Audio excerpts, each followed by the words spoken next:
1 Pedro capítulo 2, verso 21. Pois, porque para isto sois chamados, pois também Cristo padeceu por nós, deixando-nos o exemplo para que sigais as suas pisadas. Queridos, Pedro está falando aqui a respeito do exemplo que ele teve que seguir para ser quem ele foi, fazer quem ele fez. Uma coisa tremenda, ser discípulo, né? Você não precisa acompanhar, mas eu vou ler aqui. João capítulo 8, verso 31 e 32. Dizia, pois, Jesus: pois aos judeus que criam nele, se vós permanecerdes na minha palavra, verdadeiramente sereis meus discípulos, se permanecessem na palavra dele. E diz mais: e conhecereis a verdade, e a verdade vos libertará. Então, uma palavra aqui do próprio Jesus, falando para os seus judeus. Por que Jesus estava falando isso? Jesus estava falando isso porque na igreja dos judeus, que era a sinagoga, aonde iam os judeus, eles iam para lá, sabe por quê? Eles iam porque eles achavam que estavam fazendo a vontade de Deus. Eles iam para a sinagoga pensando que aquilo ali estaria agradando a Deus. E Jesus não pôde encontrar discípulo no meio dos fariseus, porque os fariseus não aceitavam que botasse uma canga neles. E você e eu, quando fomos chamados, Jesus, com um laço de amor, ele nos prendeu. De certa forma, ele colocou uma canga sobre nós. Por quê? Eu preciso seguir as pisadas de Jesus. Mas para seguir as pisadas de Jesus, eu não posso ter uma opinião e nem uma atividade própria, pessoal, de falar assim: hoje eu não vou, ou isso eu não faço, ou aquilo eu não conta comigo. Não, porque uma vez que se torna discípulo, a origem dessa palavra é matetes, no grego, que significa aprendiz de artesão. Então, toda pessoa que aderia a um grupo, ele era chamado de quê? De matete, porque ele estava agora seguindo um líder sobre ele. E era muito comum isso na Grécia, na antiga Grécia, porque as pessoas buscavam líderes, buscavam pessoas de conhecimento, e os maiores filósofos da história, os proeminentes da história, os filósofos, aqueles que criaram os melhores conceitos, pega aí, Fábio, os que criaram os melhores conceitos filosóficos, foram gerados na antiga Grécia e permanece até hoje. Esculápio, Platão, Aristóteles, foram homens proeminentes no seu tempo. E naquele tempo, então, as pessoas, eles buscavam alguém que valesse a pena seguir. E os fariseus, Jesus fala que agora, em João capítulo 8, 31, 32, Jesus dizia, pois, aos judeus que criam nele: se vós permanecerdes, se vós ficardes na minha palavra, verdadeiramente sereis meus discípulos. E olha uma outra palavra aqui que eu encontrei aqui. Jesus, no capítulo 15 do Evangelho de João, falando assim: vós sereis meus amigos se fizerdes o que eu vos mando. Porque nós temos hoje muitos amigos de Jesus que não fazem a vontade de Jesus, não são discípulos de Jesus, mas são frequentadores de igreja. Eu estava ouvindo uma mensagem essa semana que o Fabinho me mandou há uns 30 dias atrás, eu penso, do pastor Jorge Linhares, falando por que as pessoas saem da igreja. As pessoas saem da igreja porque acham que aqui é um lugar de gente honesta, e não é. Nem todo mundo que está aqui é honesto. As pessoas saem da igreja que muitas vezes, no púlpito, o pastor garante que você vai ser curado, e você não vai ser curado. Na época de Naamã, tinha muitos leprosos em Israel. Jesus curou apenas Naamã, que nem israelita era. Só que os pastores hoje não estão pregando isso. Sabe por quê? Tem crente que quer mandar em pastor, que quer botar freio na boca de pastor,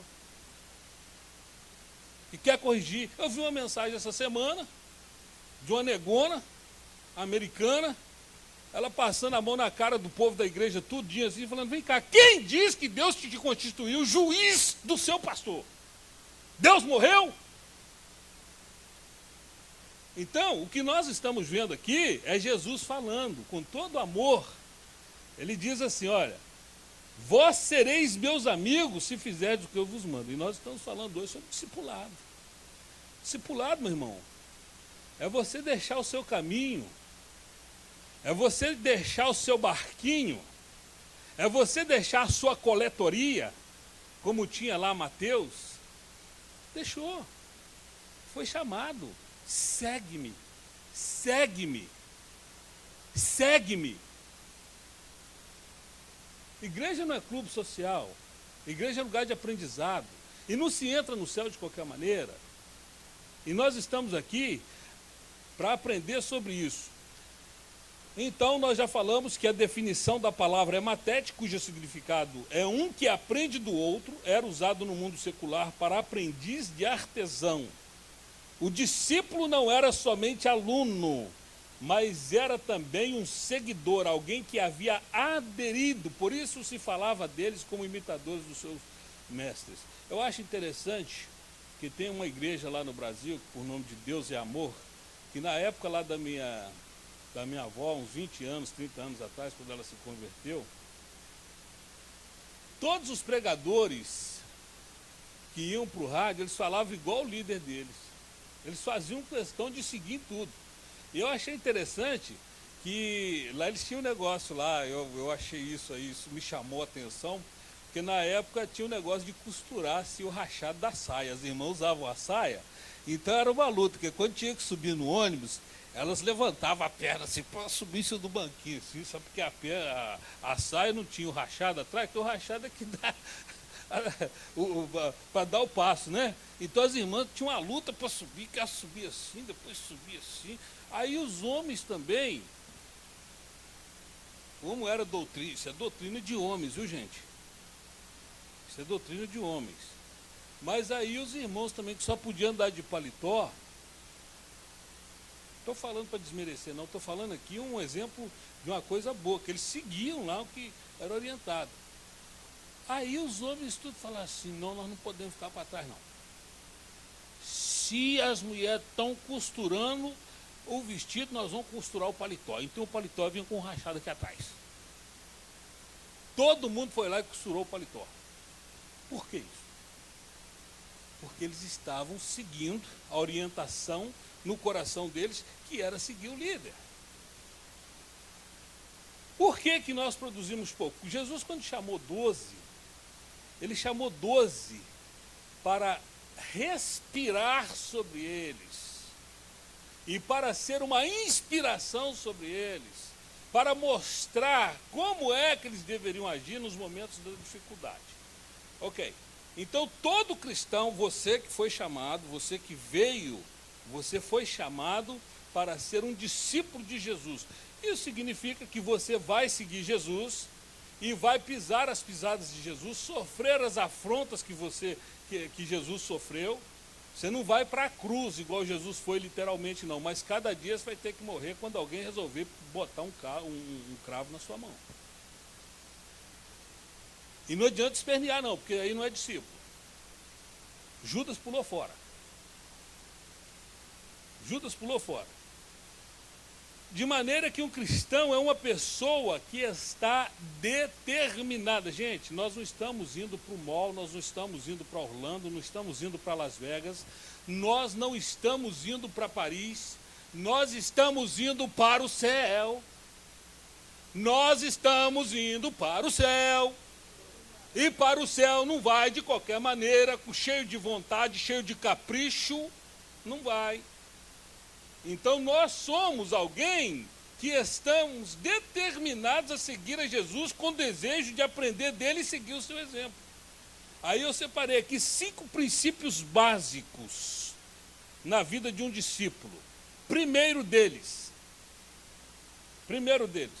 um discípulo é alguém que vive continuamente segundo a palavra de Deus. Ele vive continuamente segundo a palavra de Deus. Ele não está seguindo Jesus ocasionalmente. Ele não diz assim, olha, eu vou tirar minha roupa de crente agora porque vou ali resolver uma situação com aquela pessoa. Aí chega lá e desce, roda a baiana, sei lá, roda o mineiro, ou roda o carioca, ou roda não sei o que tem para rodar. Está entendendo? Aí depois que ele resolveu lá a parada lá, ele volta, veste a roupa de crente e fala, agora eu sou um servo de Deus. Não é isso não. Não é isso. É alguém que se compromete a seguir a Jesus até o fim, praticando o ensinamento dele de maneira disciplinada e confiante. Isso quer dizer o seguinte, em algum momento, você não vai dar conta de cumprir. Em algum momento nós não vamos cumprir, porque a gente não vai dar conta, a gente vai falhar. Mas o segredo é você retroceder e falar, Senhor, ó, dei conta não. Me ajuda aí, me perdoa, no teu nome, Jesus, me ajuda, me levanta, porque eu tô fraco. Então Jesus é o nosso mestre, e preste atenção. Ele nos fala palavras vivas através da palavra de Deus, porque essas palavras que ele fala, ela toma vida quando ela entra no nosso coração. A palavra que é letra morta, quando entra dentro de nós e encontra o Espírito de Deus, ela começa a agir e a criar situações. Quando diz que a mulher de fluxo de sangue foi curado, quando diz que Jesus restaurou o filho da viúva de Naim, quando diz que o leproso foi purificado, essa palavra entra em nós e fala, vem cá, minha situação é muito mais simples do que isso aí. Se Jesus fez isso, ele vai poder me abençoar também. Mas é o conjunto da letra material, da letra que não tem vida, com a mente humana e o espírito no coração do homem, na vida do homem, que vai fazer com que aquilo tome vida. Querido, não tem jeito, não adianta você vir e querer e praticar coisas. Isso aqui não é como no mundo secular, onde nós aprendemos, e nós aprendemos. Mas aquilo não tem vida em nós. A vida é gerada no conjunto da leitura da palavra, com o nosso coração totalmente voltado para Deus.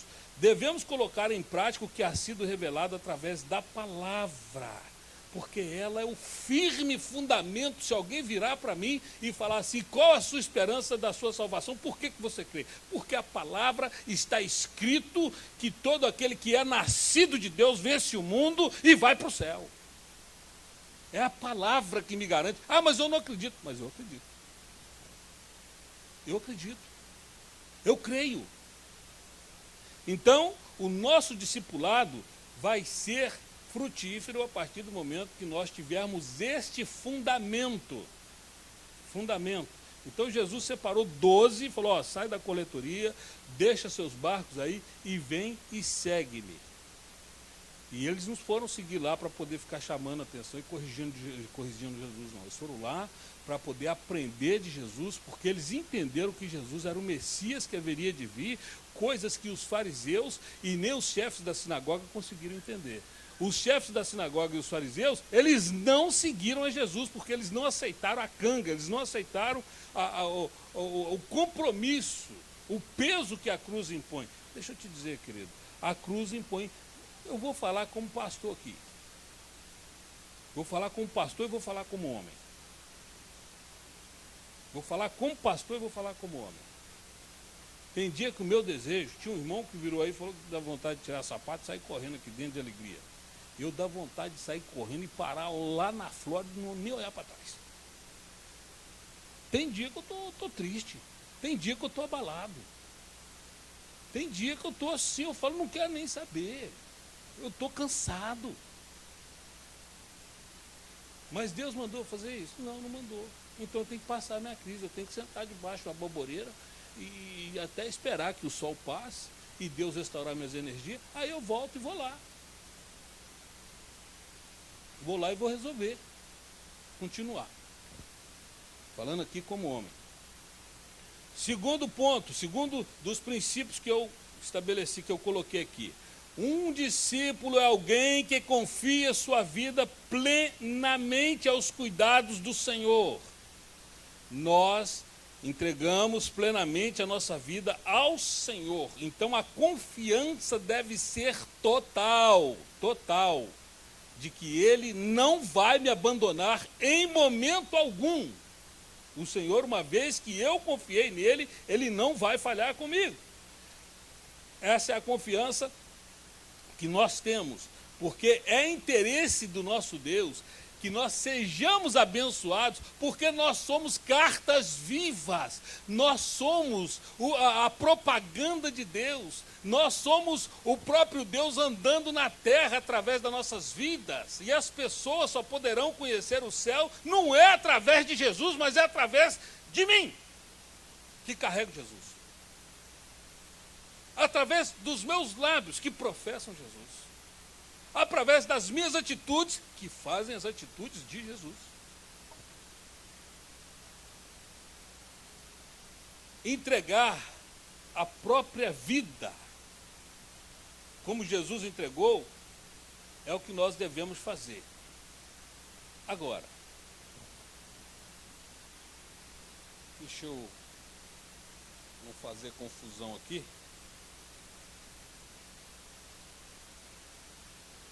Como é que nós fazemos isso? Para que nós possamos crescer. O Senhor deseja que nós confiemos plenamente nele, enquanto ele molda a nossa vida segundo a sua vontade. Deixa eu te explicar uma coisa. Esse negócio de moldar é muito sério. Esse negócio de moldar é muito sério. Esse negócio de moldar dói. Sabe por que que dói? Porque você pega um molde de alguma coisa e coloca uma substância ali dentro. Essa substância, para se amoldar ali, vai ter duas coisas que poderão acontecer. Ou vai faltar substância para preencher aquele molde, ou então vai ter substância demais para caber dentro daquele molde. Quem sabe o que é molde aqui? Levanta a mão. Você pega um molde, por exemplo, para fundir uma peça como essa aqui. Normalmente eles pegam um aço derretido ou um ferro derretido e jogam ali dentro. Agora, enquanto não preencher completamente aquele receptáculo, aquele lugar, e depois vem e fecha, e depois esfria para sair o molde, né? A coisa não sai, não funciona. Então o que acontece é o seguinte: quando nós vamos a Jesus, as consequências do mundo, elas agregaram tanto na nossa vida que quando coloca no molde de Jesus, o que faz? Está sobrando. Está sobrando orgulho, está sobrando arrogância, está sobrando medo, está sobrando insegurança, está sobrando um monte de coisa. Então, quando você vai para colocar no molde de Jesus, isso tudo tem que ser arrancado. E dói. E dói. Para colocar no molde que molda Jesus, dói muito, porque vai ter que arrancar tudo isso. Você está disposto? Você está disposto? Estou fazendo uma pergunta. Aí fora não precisa não, irmão. Aí fora não precisa não. Você vai lá, faz uma campanha lá que sua casa chega a chave na casa de sua mãe, da sua mão, tá? Chega a chave na sua mão. O carro cai de paraquedas. O marido é entregue pela cegonha do amor. Não tem isso não, lá não tem negócio de discipulado não, você vai lá e... Sabe o que eu estava pensando agora à tarde? Deus, o Espírito Santo coloca uns desejos doidos no meu coração, umas palavras esquisitas. Porque a Bíblia diz que nós não podemos amar o dinheiro. Mas a mensagem que nós temos ouvido hoje parece que nós não podemos amar o dinheiro, porque senão nós vamos competir com Deus, porque Deus ama todo o dinheiro, porque o tanto de dinheiro que pedem para Deus. Não, quem pode amar o dinheiro sou só eu. Então você vem cá, você faz a sua oferta, você faz isso, faz aquilo. Agora, deixa eu te falar, eu estou falando de ministério de prosperidade, daqueles que todo mundo aflui para eles e vai para lá. Porque aquele que tem compromisso, igual a gente tem procurado lutar, construir, fazer isso, fazer aquilo, meu irmão, é uma luta. Mateus 6,14. Olha só a condicional, está achando que o caminho do céu, você entra por aquele buraco lá no fundo do muro lá? Não, não é não. Presta atenção.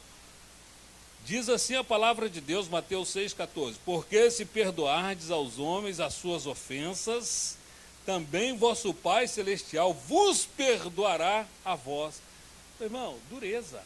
Dureza. Dureza. Aquele sujeito que te deu um prejuízo. Aquele sujeito que te deu um tapa na cara, aquele sujeito que abusou de você na infância, aquele sujeito que deu aquele... E outra coisa, o guarda que era mais forte que você, viu que você era um imigrante, foi lá e abusou de você. Perdoar. Perdoar, meu irmão. Olha aí que dureza. Só serão perdoados aqueles que perdoarem. Eu vou deixar um texto aí para vocês lerem também, mas esse eu não vou ler porque ele é muito extenso. João capítulo 10, de 1 a 18. João capítulo 10, de 1 a 18. Como é muito grande. Então, uma das questões é essa aí. Ok? Terceiro, um discípulo vive uma relação frutífera com Jesus. João capítulo 15, o verso 4 e 5. Verso 4 e 5, estarei lendo aqui para você. Estai em mim e eu em vós. Como a vara de si mesma não pode dar fruto se não estiver na videira, assim também vós, se não estiverdes em mim. Eu sou a videira, vós as varas, e quem está em mim dá muito, e eu nele, esse dá muito fruto, porque sem mim nada podeis fazer. Querido, o que é fruto na Bíblia? Frutos são almas. Frutos são pessoas que são influenciadas pela presença de Deus na nossa vida. Quais são os seus frutos? Agora, sabe por que muitos não têm frutos? É porque Jesus fala assim, ó, sem mim nada podeis fazer. Eu estou colocando aqui que existem os frequentadores de igreja e existem os discípulos. E nós, o tratamento de Deus é isso. E se eu prosseguir aqui, ó, vai doer pra caramba, quer ver? Olha só.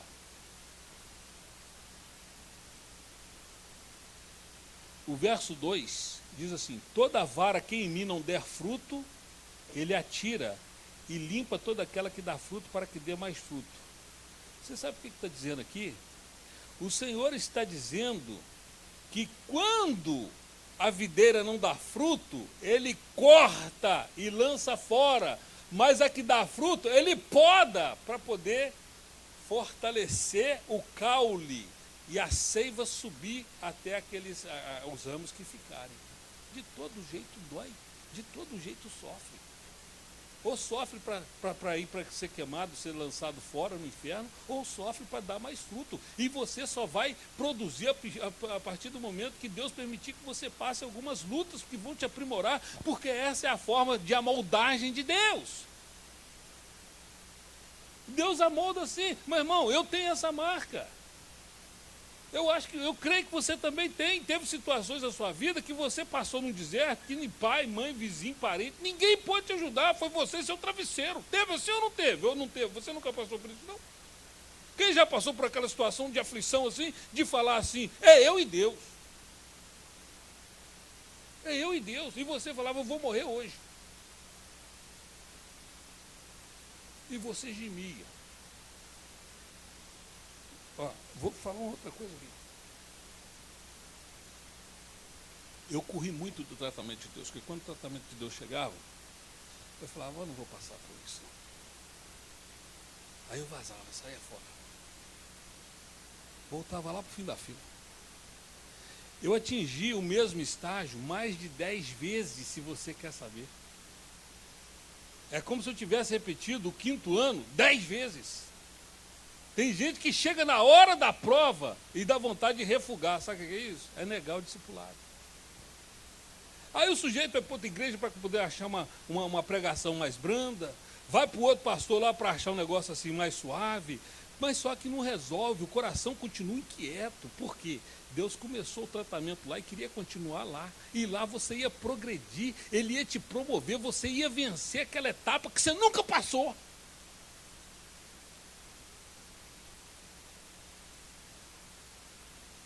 Sabe o que é isso? A moldagem de Deus, ela tem um fundamento: vencer diferentes castas de demônios. Vencer diferente casta de demônios.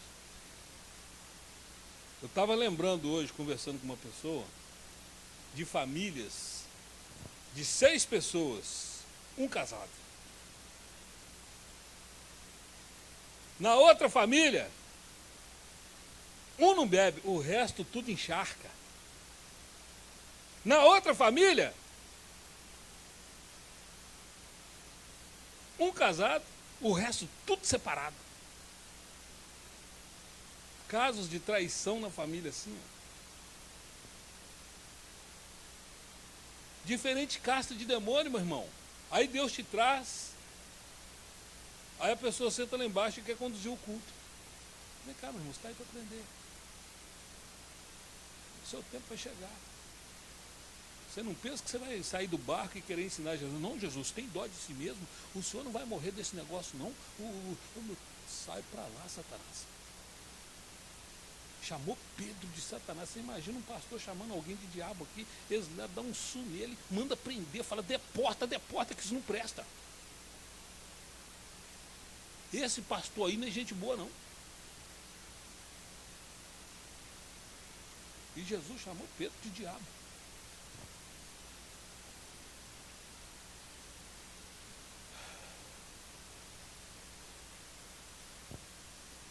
Todo novo cristão dá fruto do discipulado. Sem frutos, nossa vida diária não há em nossa fruta diária. Gente, o nosso papel é expandir o reino de Deus. Se eu não dou fruto, o reino de Deus não se expande. Se eu não dou fruto, o reino de Deus não cresce. Se eu não dou fruto, as pessoas não vão a Jesus. Se eu não dou fruto, aí o diabo fica muitas vezes criando picuinha dentro da igreja de um irmão com o outro para poder não dar fruto. E aí eles esquecem de dar fruto. Porque tem picuinha dentro da igreja. Esse é o terceiro ponto. Ok.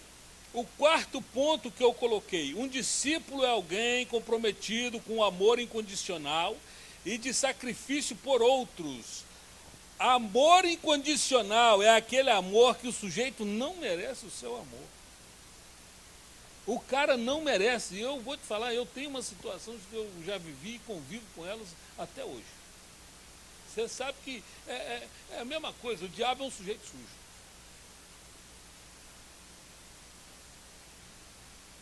O diabo não gosta de casa, ele não mantém a casa limpa, mas ele gosta de casa limpa.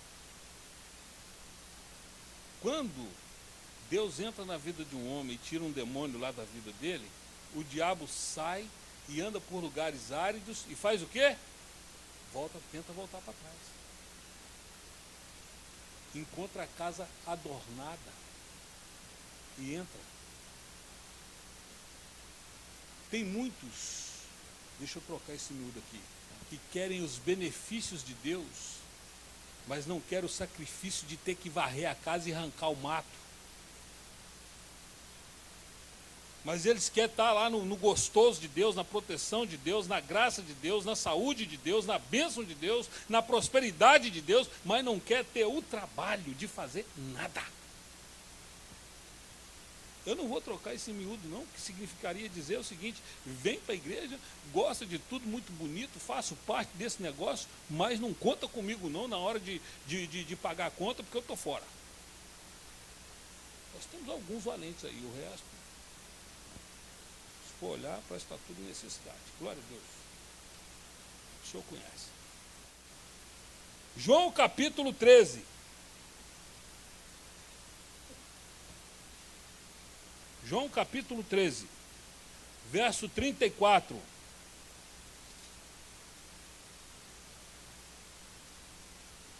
Um novo mandamento vos dou, que vos ameis uns aos outros como eu vos amei a vós. E que também vós uns aos outros vos ameis. Nisto todos conhecerão que sois meus discípulos, se vos amardes uns aos outros. Querido, esse negócio de amar uns aos outros é uma luta na igreja, mas é discipulado. Esse negócio de amar um trem, não, eu amo, então vai lá e convida o sujeito para comer na sua casa. Convida. Ah, mas eu não gosto. Não, mas se Deus vai fazer um milagre tão generoso, tão tremendo, se você fizer isso, vai ser um milagre da arrogância que vai ser quebrado. Porque Jesus está falando, alguma coisa que está na Bíblia, que Jesus colocou, está sem sentido. Veio parar aqui sem nexo? Ou veio parar aqui com propósito? Quem crê com propósito, levanta a mão. Quem crê que é sem propósito? Jesus colocou aqui porque não tinha nada para fazer, foi lá e encheu. Não, preciso encher essa Bíblia aqui, vou colocar um bocado de abobrinha aí. Jesus colocou a abobrinha aqui? O discipulado é esse, é amar. E é difícil, porque quando eu falo que eu vou embora para fora, aí de repente Deus fala, mas você vai, e o fulano, e o ciclano, e aqueles que são gente boa. Aí eu falo, não, tem que ficar.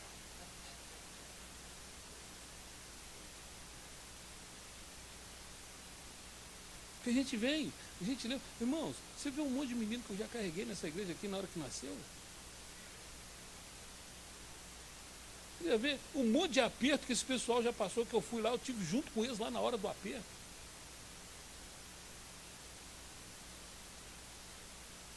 Eu gosto de abobrinha. O dia que você fizer uma abobrinha lá, não esquece de mim não. Porque quando você estava no aperreio lá, eu fui lá. Então faz uma abobrinha lá e me chama. Esquece. Aí eu fico triste. Mas eu não tenho direito.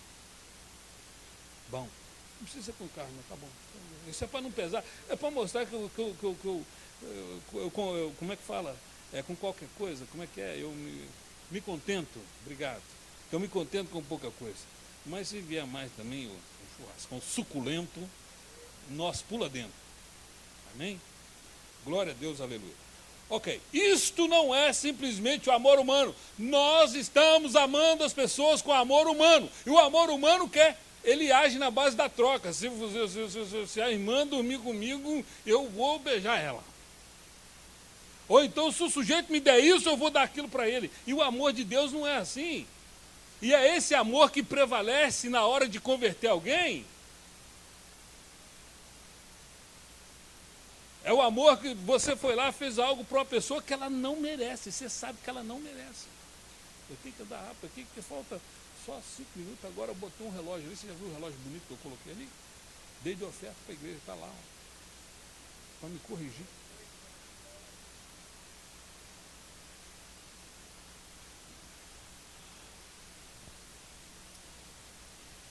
Ok. Um discípulo é uma pessoa privilegiada. Por que o discípulo é uma pessoa privilegiada? Você foi escolhido por Deus.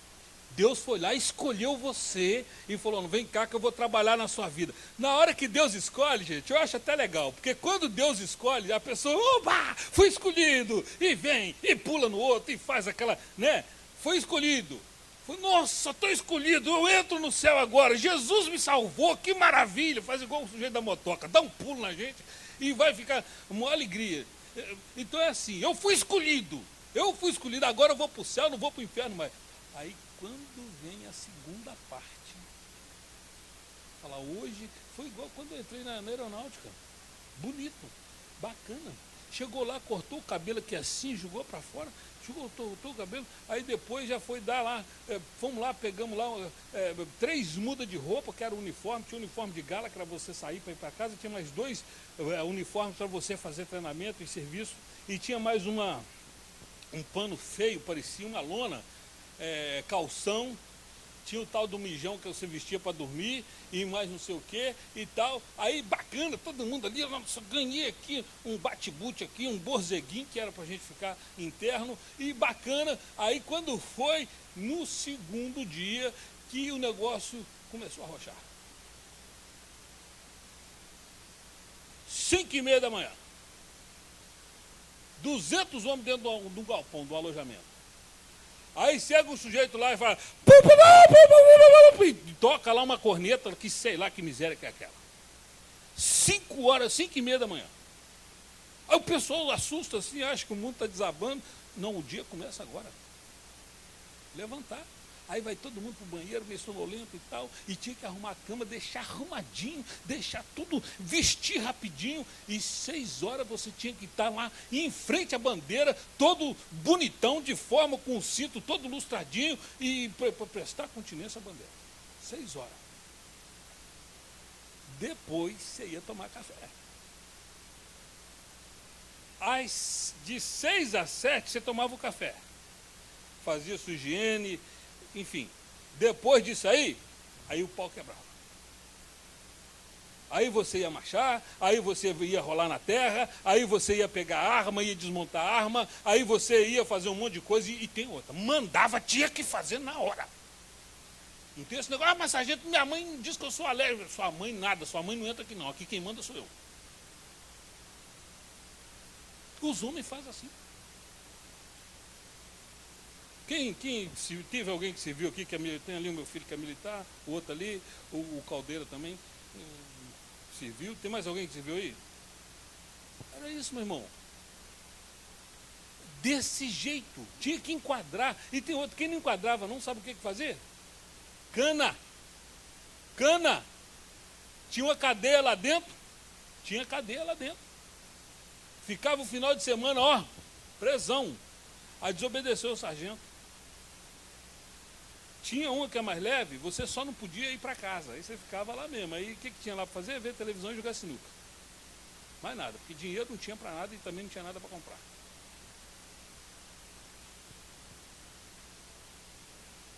Disciplina de homem.